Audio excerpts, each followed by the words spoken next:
It really is my joy. I think that students, my background, how I came to higher ed was through student development. And I started out in orientation and as an advisor and student activities. And so that was my start.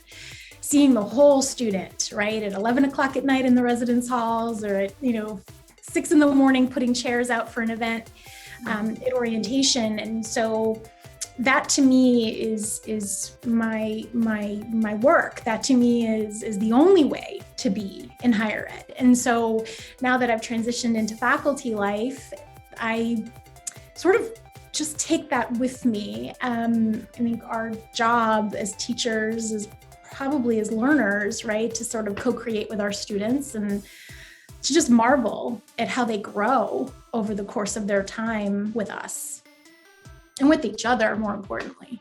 And I'm reflecting on the most recent Oscar project in summer of 2020. Dr. Sher Chen and I worked with 6 undergraduate women on student activism in the DC area.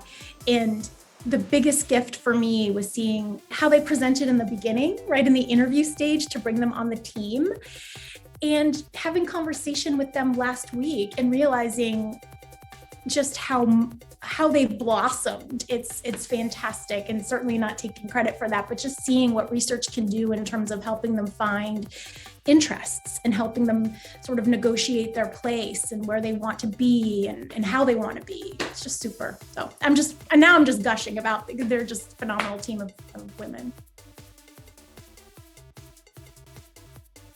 The list is far too long. I think I'd love to start with the students. Certainly some of the undergraduate students with whom I'm working right now.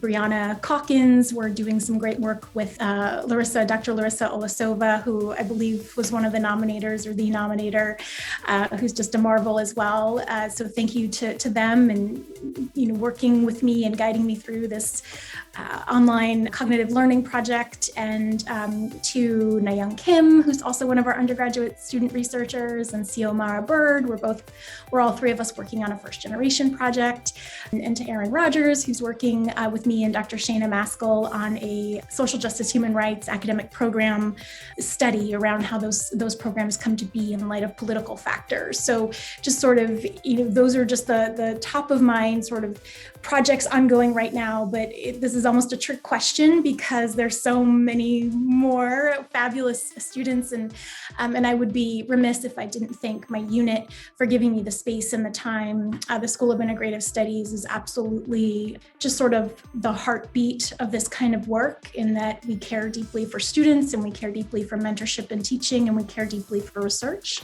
So the School of Integrative Studies, my home, really is just a phenomenal place.